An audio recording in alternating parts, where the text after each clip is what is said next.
All right, Vera's ready to go. We have her parked out here so that when we go camping, we moved her around. You know, she's normally over there. We moved her around last night so that we can just leave when he gets off of work. I am trying to put everything on the bus, pack up everything beforehand. We got a new radio, guys. It's nothing special. I mean, it's nice, but it's got a little plug I can hook up my iPod. And it just looked kind of vintage, so we liked it. And Kevin put a little thing here so that it's sturdy, and then he like command stripped it on there. But I am unpacking and putting everything on the bus because we are going to prepper camp. So let me turn some lights on. There we go. So prepper camp, this is our first year. We belong to a prepper group, and not like crazy creepy preppers. I would say we're like moderate preppers. If there's a hurricane, we're good. But we're not like planning for the apocalypse or anything. But if there was, we'd be ready. I'm just kidding. No, we would be. But so anyway, Megan and I went to prepper camp last year. It was our first year, and we had a great time. But it was okay. So it was our first year, and we were very impressed. There were huge tents and chairs and speakers, and it was a huge campground, very beautiful, up in the North Carolina mountains. But a lot of people that have been there for years said that there wasn't enough hands-on stuff, and that there were several classes going on at the same time, which was great because then you can choose, like, if I'm not into one thing and I'm into another. But then it was like and there's a lot of different topics. But people that have been there for years says it's the same topics that have been there. So once you've been gone for like 3 or 4 years, you've done all the classes and you're good. And you really just go to hang out with people and get to know people. So our leader for our group decided that we have so much talent in our group, and it's so large. We have people from Asheville, Fayetteville, Statesville, Charlotte, all over the place, the beach. And so our group got so big here in Charlotte that it expanded to all these different places, to 2-3 hours away. And he's looking to expand even farther. I'll get into that another time. But right now we just had so many people in our group, and it was quite expensive to go to prepper camp for what you've got. The tickets for prepper camp weren't. They had to pay for the tents, this people speaking, all the different stuff. So I didn't have any problem with the price of the tickets to get into prepper camp. I had a problem with the price of the camping. They gave us like a soggy field. They put 2 outhouses in it, and they were fine. They were nice. They were clean, like, you know, porta potties. And then there was water, like some water spigots every couple feet. So there's probably like 5 or 6 there was probably like 4 or 5 in the field. But we paid like a lot of money. And I know it was because of prepper camp, and they filled up. So they said, we got this random field, let's just put these people there.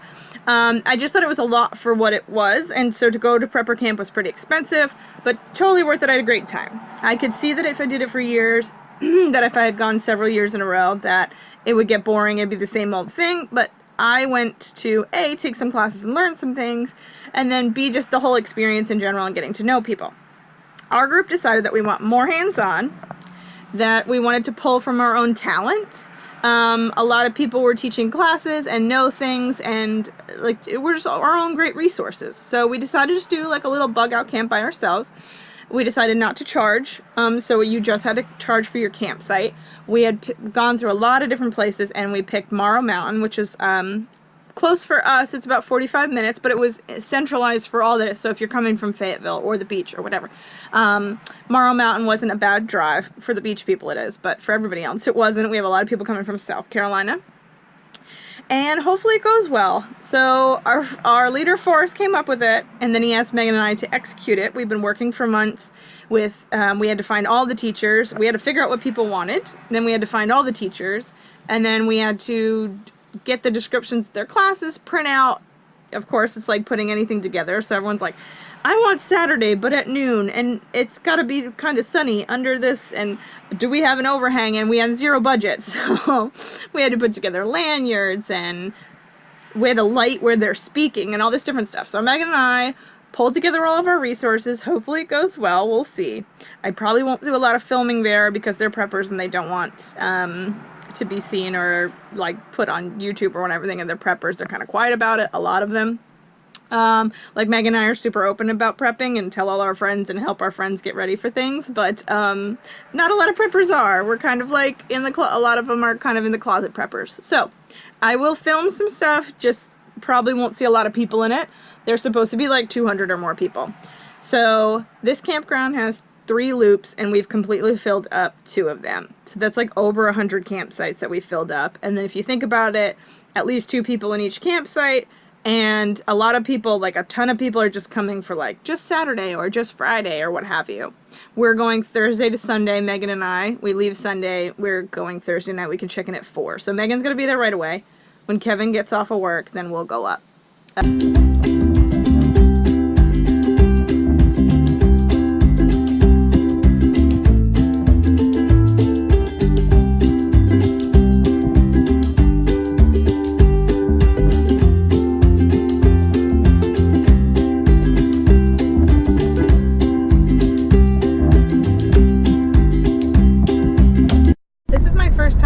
Driving behind the bus.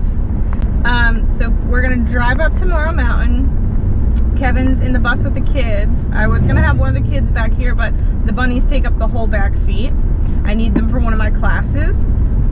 And so we're gonna drive up together, and he's going to drop me off, kind of set everything up, hang out, have some dinner. He's gonna take the kids back home because they have school tomorrow and he has work. He's going to leave work a little early, it's Friday, and then he's going to pick up the kids off the bus, hang out, and then they'll come up Saturday. Well, he will come up Saturday, the kids are staying with my mom and dad. So right now I'm following behind the bus in the truck. It's a little weird.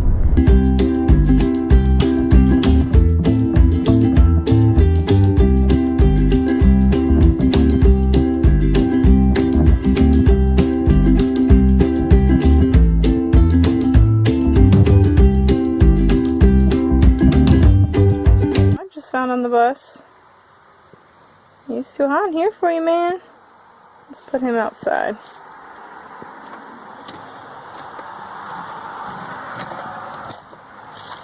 Out here would be better for you. And not on the bus. Go, go, go. He's pretty attached to me.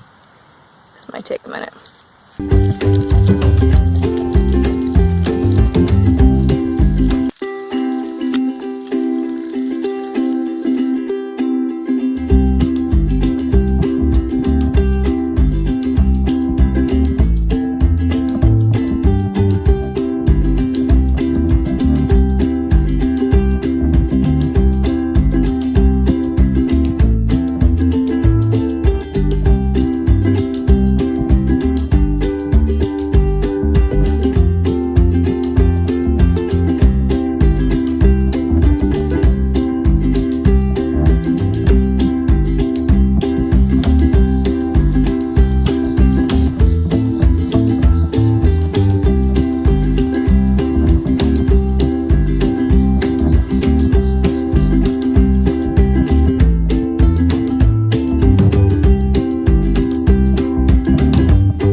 Jenny and I were asked, or I guess I should say coerced, into planning our Carolina Prepper Network bug out for 2018. We've never done it before. We've always gone up to Prepper Camp up in Saluda, North Carolina, and we realized last year that we actually have a huge amount of talent within our group and that we should try to use it. So we planned this camp. We ended up with about 100 people, which was a great turnout for the first time. We went up to Morrow Mountain. We all had our individual campsites, and we put together, we got some of our group to teach some classes. So we had how to raise rabbits, we had foraging for your herbal medicine, we had Stop the Bleed class, we had a communications class, there was a sanitation class, there was a ton of classes. The teachers were amazing, everybody did a great job, but the fellowship was the best part of the whole thing. Everybody got together every night. We had a potluck supper both nights. The food was outstanding, and there was more than enough of it to probably feed another 200 people. And then just chilling around afterwards. We had some great presentations. The Appleseed Shoot, Bill from Appleseed Shoot came and told everybody about that program. It's an amazing program. You should definitely check it out. Oh, the link will be down below. And then the Ants group came and they talked about their program, another great program. Link will be down below. And then we just sat around and talked. And so some of the best time was just walking down the path and running into somebody and stopping and getting to know that person, networking our groups a little bit more together, and we're really happy with how it turned out. It was pretty awesome.